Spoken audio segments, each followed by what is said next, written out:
The email arrived while I was sitting in the oncology waiting room, 3 weeks into my second round of treatment, wearing the same grey cardigan I'd had since 2019, because my wife had always said it made me look reliable. My phone buzzed against my thigh. Not a call, a notification from my bank. Account access attempted. New device. Location: Dallas, Texas. I wasn't in Dallas.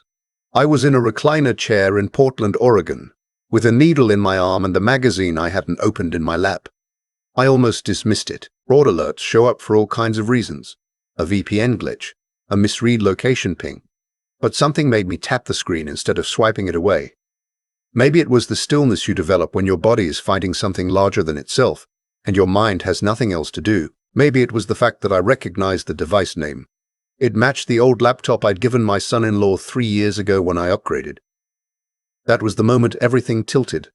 Not loudly, not dramatically, just quietly, like a level that's been slightly off the whole time, and you finally hold it still enough to notice. My name is Lewis. I'm 63 years old. I spent 31 years as a civil engineer and the last 4 years trying to stay alive without making too much of a fuss about it. My wife Beverly and I had been married for 28 years when this started. We had a daughter, Renata, and a son-in-law named Colt, who sold insurance and coached youth soccer on weekends and always shook my hand a half-second too firmly, like he was proving something. The cancer had come back the previous spring. Not catastrophically, my oncologist had been careful with that word, but enough to require another round of treatment. I'd stepped back from the consulting work I'd picked up after retirement. Beverly had taken over managing the household accounts, which made sense at the time. I was tired in a way I couldn't describe to anyone who hadn't experienced it. Not sleepy. Hollowed. She had taken over the mail. The bills. The insurance calls. The spreadsheet I used to keep on the shared drive stopped updating around October.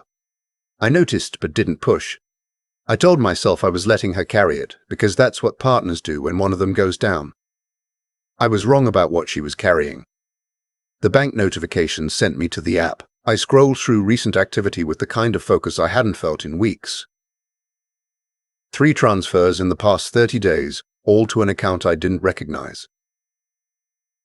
The amounts were not catastrophic individually. 800 here, 1,200 there, 2,200 last Tuesday. But together they were over $4,000 moving quietly out of the checking account I'd had since 1994.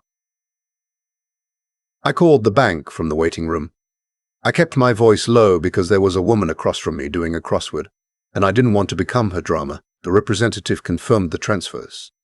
All authorized, all initiated from a device registered under my email address. When was that device added? I asked. October, she said. The 14th. October 14th was the day I had started inpatient monitoring at Providence. I hadn't touched a computer for 11 days. I didn't panic. That surprised me even then. I'd expected to feel something sharp and breaking, the way you do when trust collapses all at once. Instead, I felt something more like sobriety, a cold clarity arriving where confusion used to be. I told the representative I hadn't authorized the device. She flagged the account and transferred me to fraud. I gave them the dates, the amounts, the device name. They put a temporary hold on outgoing transfers. The woman on the line asked me to confirm I was safe. I'm in an infusion center, I said. She paused. She wished me well.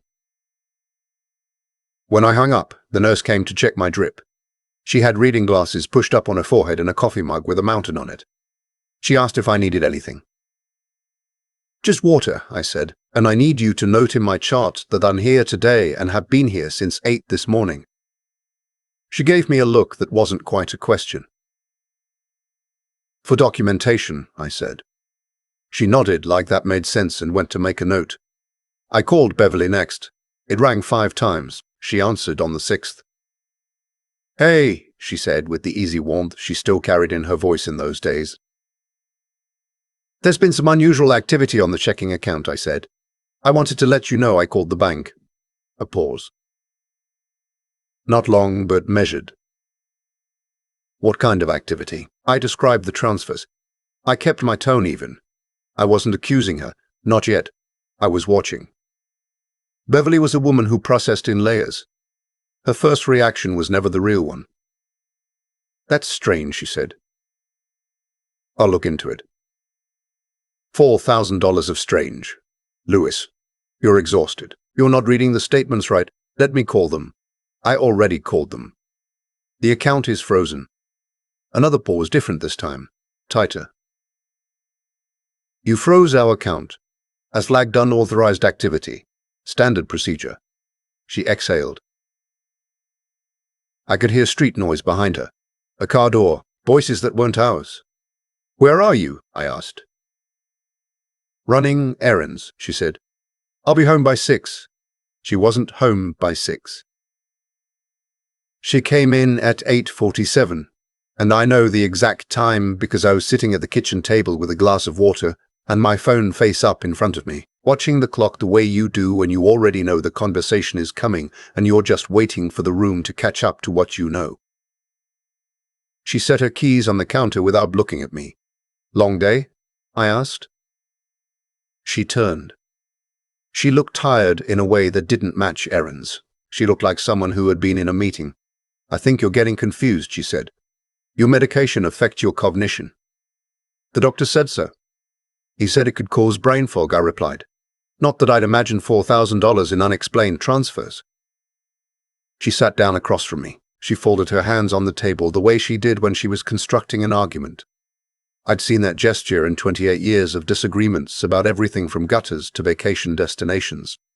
I knew it as well as my own handwriting. "I'd been managing our finances alone for 6 months, she said. "It's been stressful. I may have made some transfers I forgot to mention. To an account I don't recognize. It's a household management account. Whose name is it in?" She looked at the table. "Beverly." "It's a joint account," she said. "Me and Renata." I let that sit in the air between us. My daughter's name in that sentence. Our daughter. "When did you open it?" I asked. She didn't answer. I went to bed without raising my voice. Not because I wasn't angry. I was. But anger is a spill. It gets everywhere and cleans up slowly. I needed something cleaner. The next morning I called my accountant, a man named Gerald who had been doing my taxes since George W. Bush's first term. Gerald was methodical and unimpressed by most things. I told him what I'd found. He asked me to send him login credentials for the accounts I still had access to. An hour later, he called me back. "Lewis," he said, "there's more." He walked me through it. 2 retirement accounts I'd set up in the 90s had their beneficiary designations changed in November. I was no longer the primary on my own accounts. Renata was listed, with Beverly as secondary. "That's not something I did," I said. "I know," Gerald said. "I need you to listen carefully. Someone used a power of attorney to make these changes." A document was submitted to the brokerage dated September. "I don't have a power of attorney on file." "You do now," he said. "It was submitted in person at the Portland branch. The signature matches your name." I sat down on the edge of my bed. The morning light was coming through the curtain at the angle I liked, the one that lit up the wood floor in the hallway. I had looked at that light every morning for 19 years. "Gerald," I said, "I was in outpatient care beginning the week of September 8th. I have dates, records. Then that signature isn't yours." He said it so simply. No drama. Just a man who understood numbers and what they meant when they stopped adding up. That afternoon I called the brokerage. I asked to speak with someone in the fraud department. I described the timeline. I told them I'd been under medical supervision on the date the document was submitted. I asked for a copy of the power of attorney on file. The representative told me a copy would take 3 to 5 business days. "I need it documented that I am disputing this document today," I said. It was today's date. "Noted," she said. I hung up and opened my email. I wrote a message to my oncologist asking for a letter confirming my treatment dates and my presence at their facility between September 8th and the current date. I wrote it plainly. I said it was for legal purposes. I asked for every appointment timestamp available. He replied within 2 hours. His office would have the letter ready by morning. That evening Renata called. Not a text, a call, which was unusual because my daughter communicated primarily through screens and emojis and the occasional photo of my grandchildren. A call meant she'd been told to call. "Dad," she said, "I heard you froze the bank account." "I flagged unauthorized transfers," I said. "Mum said you've been confused with the treatment." "Unclear," I said. "I've been clearer than usual, actually. Pain does that sometimes." She was quiet for a moment. "She said you've been calling the bank and making accusations." "I asked questions," I replied. "That's not the same thing, Dad. She said my name in the way parents use children's names, like weight was attached to it." "I just want to make sure you're okay. I'm going to need you to tell me something," I said, "and I need you to answer before your mother's version of the story has time to become yours." A long pause. "Did you know about the joint account?" She didn't answer right away. That was its own answer. "She said it was just to help manage things while you were sick," she said finally. "Help manage by moving money out?" It wasn't like that. "Renata, whose name is on the power of attorney." She said nothing. After we hung up, I didn't feel betrayal in the sharp movie sense. It was slower and heavier, more like finding water damage inside a wall. "You don't know when it started. You only know it's been going on longer than you thought." I called a family law attorney I'd met years ago at a neighborhood association meeting. She was in her 50s, precise and unsentimental, which was exactly what I needed. I told her everything: the transfers, the beneficiary changes, the power of attorney with my forged signature, the bank device added during my hospitalization. She listened without interrupting, which told me she had heard versions of this before. "This didn't happen overnight," she said when I finished. "No," I said, "and you've been sick," which made the window easier. "I understand that now." She outlined the steps. First, dispute the power of attorney immediately and in writing, simultaneously with the brokerage and any institution where it had been used. Second, request a credit freeze at all 3 bureaus that night.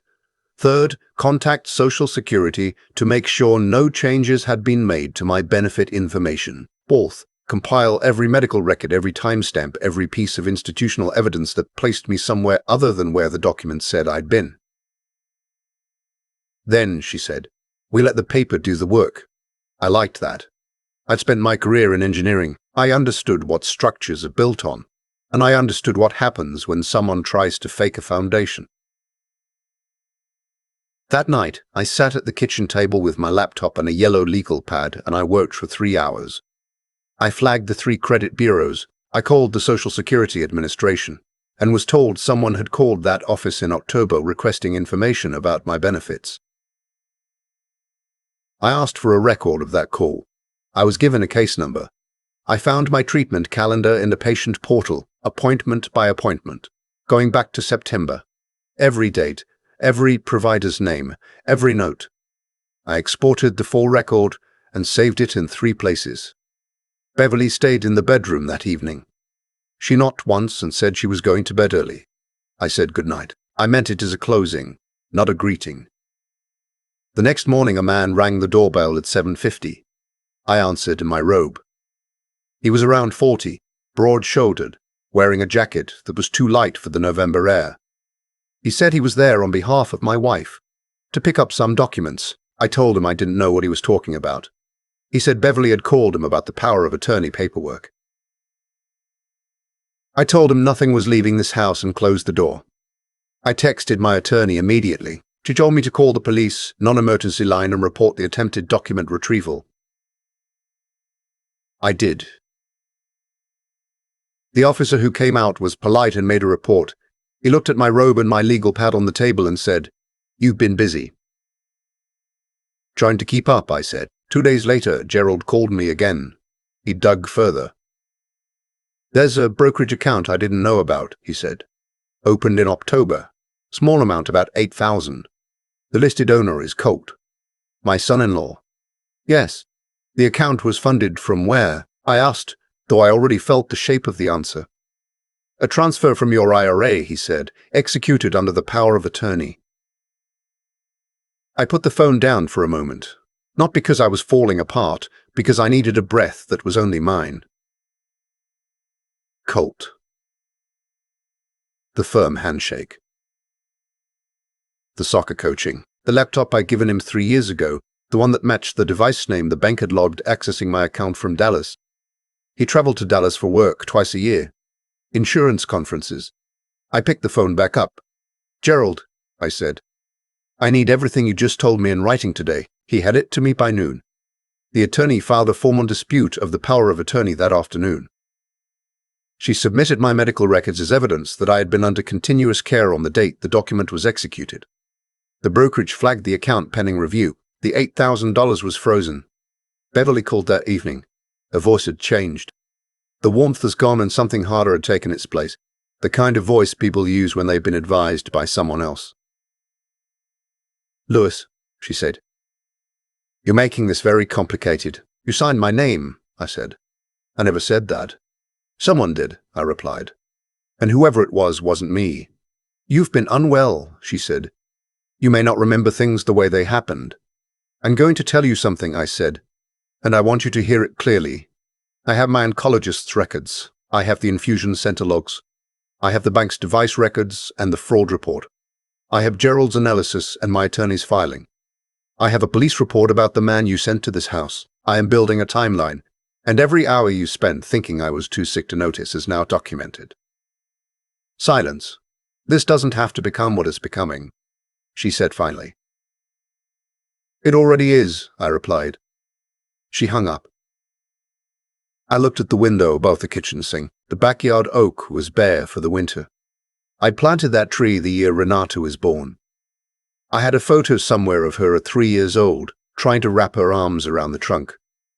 I didn't let myself stay in that image too long. Memory is not a strategy. 3 weeks later, I sat across from a mediator with my attorney beside me and Beverly and her lawyer on the other side of a conference table. Beverly wore a blazer I hadn't seen before. She looked composed in the way people look when they've been coached to appear composed. A little too still, a little too careful. The mediator opened by summarizing the disputed items. The power of attorney. The beneficiary changes. The joint account. The brokerage account in Colt's name. My attorney submitted the full packet. Medical records, infusion logs, bank device history, Gerald's accounting report, the Social Security case number, the police report. Beverly's attorney objected to the framing. He said the transfers had been authorized verbally. He said I had been incapacitated and Beverly had been managing on my behalf with my prior consent. "I'd like to know the date of that consent," my attorney said. He named a date. My attorney pointed to the medical record. "I was in the hospital on that date," she said, "admitted at 6:14 in the morning. My client did not authorize anything that day." Beverly looked at the table. The mediator asked her directly, "Mrs., can you explain how a power of attorney bearing your husband's signature was executed while he was hospitalized?" She said she believed the dates might have been recorded incorrectly. The mediator was a careful man. He didn't express emotion. He simply made a note. By the end of that session, the power of attorney had been formally invalidated. The brokerage had agreed to reverse the IRA transfer pending investigation. My attorney filed for a temporary freeze on the joint account, pending the full review. Walking out of that building, I felt something I hadn't expected. Not relief, exactly. Solidity, the feeling of ground that doesn't shift when you step on it. My attorney stopped beside her car. She said, "They thought you'd be too sick to push back." "I know," I said. "Most people are," she replied, "not as a criticism, just as a fact." The investigation that followed was quieter than I expected. The bank's fraud team confirmed the device used to access my account had been registered to Colt's name in a separate profile. The IP address traced to a hotel in Dallas during the dates he'd been there for his conference. The brokerage confirmed the power of attorney signature had been submitted in person by a woman matching Beverly's description. The teller remembered her because she'd been particular about the date on the form. The police eventually got involved, not because I called them in anger, but because the documentation requested it. Forgery, financial fraud. Those words move through institutions slowly, but they do move.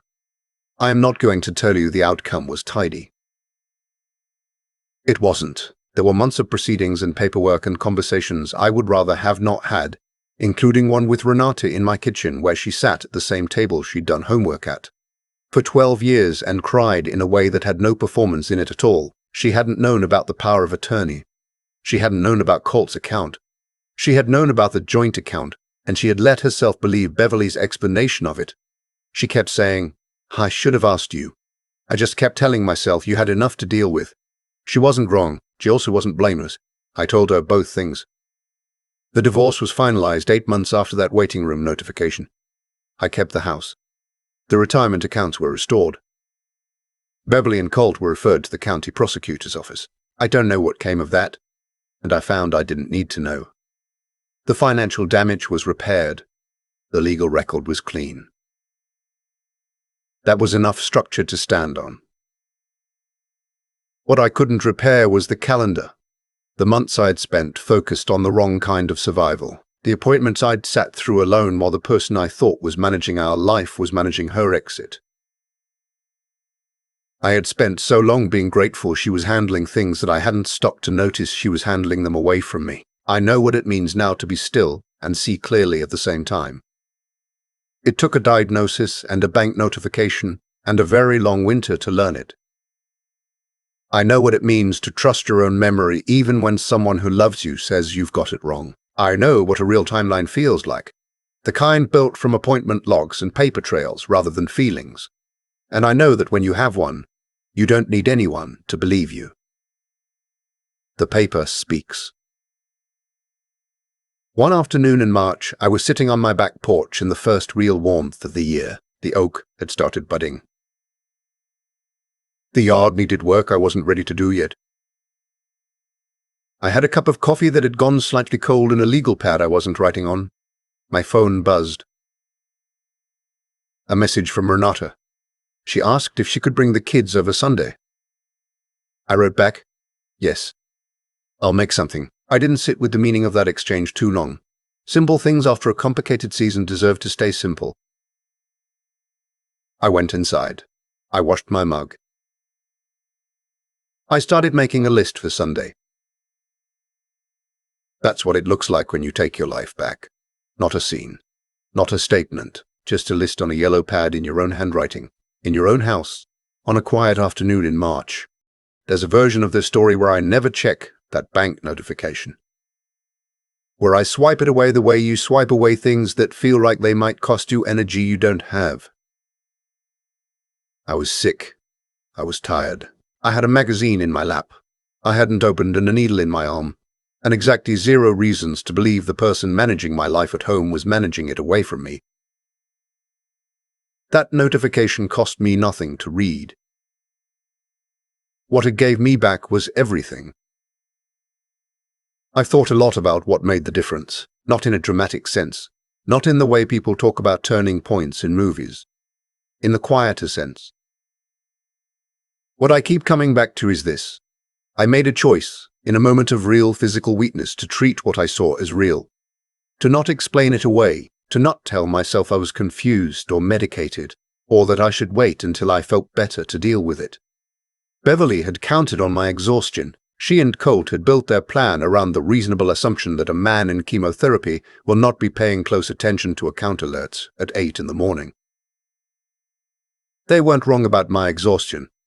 They were wrong about what I'd do with it. That's the first thing I'd want anyone to take from this. Not a lesson about marriage or money or even betrayal specifically. Just this, your judgment doesn't expire because your body is struggling. The clearest thinking I did in that entire season happened from a recliner chair with an IV in my arm. Difficulty is not the same as incapacity. Don't let anyone, including yourself, convince you otherwise. The second thing is harder to say because it involves my daughter, and I love her without condition. Renata knew about the joint account. She told herself a story that made it acceptable, that her mother was just helping, that I had enough on my plate, that it wasn't her place to ask. That story was easier than the truth, and she chose it. I don't say that with bitterness. I say it because I did the same thing for months before the notification arrived. I let Beverly carry everything and told myself it was partnership. It wasn't. It was avoidance dressed as trust. Real trust is not the absence of questions. It's the willingness to ask them even when the answer might be uncomfortable. Gerald asked me the right questions. My attorney moved without hesitation once she understood the structure. The fraud department representative sent me a confirmation number and meant it. Every person who helped me did so because I came to them with documentation, not just feelings. That's not coldness. That's how you protect yourself when someone has decided to use your warmth against you. What Beverly and Colt built was a construction. Power of attorney, account access, beneficiary changes, a man at my door trying to retrieve paperwork. Each piece was designed to move quietly while I was supposed to be occupied with surviving. What they didn't account for was that surviving, for me, meant staying sharp. It meant writing things down. It meant asking the nurse to note my presence in the chart. Not because I was paranoid, but because I had learned over 63 years that facts are the only things that hold their shape under pressure. I am not the same man I was before that waiting room. I don't think that's a loss. I think that's what it looks like when something hard teaches you the difference between being tired and being finished. I was tired. I am not finished. If you're sitting somewhere right now carrying something heavy, and someone near you is making you feel like your instincts can't be trusted, write it down. Date it. Keep the receipt. Not because you're building a case, because you deserve a record of your own life that no one else can rewrite. That's what the paper is for. And paper, as I learned, does not take sides. It just remembers.